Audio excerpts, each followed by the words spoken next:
Every single boss is different. Every boss has her own style, preferences, and habits when it comes to managing. Every boss has his own standards when it comes to evaluating your work. You will be held accountable.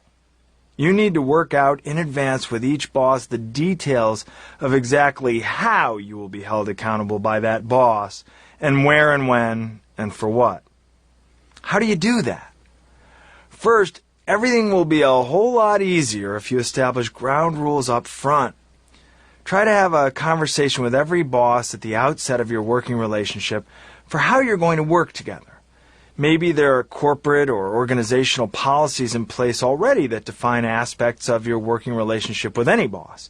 In fact, there almost certainly are policies in place. Don't let that make you complacent. You need to have the upfront ground rules conversation anyway. Clarify exactly where, when, and how you are going to observe and practice those policies whenever you are working on any task or project answering to that boss. Make a commitment to follow these practices and then take responsibility for following through on that commitment. Through your course of dealing, you can do a lot to keep your relationship with each boss on track. You might discuss briefly at the outset of your working relationship with each boss some of the broader goals you have for working together, like productivity and quality standards, making a valuable contribution, achieving measurable results. You might even discuss subtleties and intangibles like attitude. What else?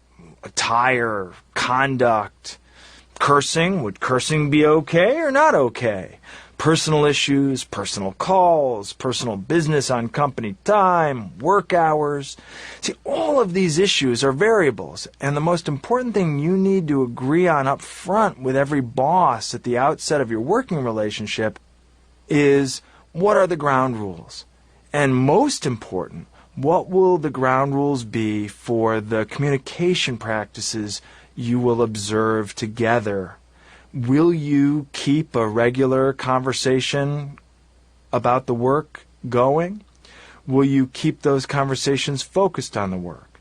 When you and that boss talk about an assignment, will you make sure that the expectations have been understood, that the goals have been spelled out, that the guidelines and parameters have been clarified, that the timeline of deliverables has been specified?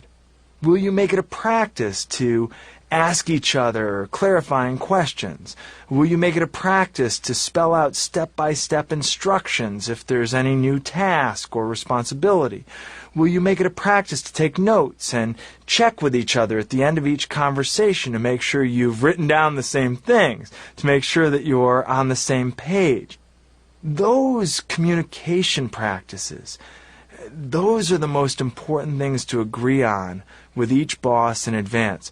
You need to establish ground rules for every aspect of your working relationship, but the most important ground rules are the ones that have to do with how you're going to talk about the work on an ongoing basis.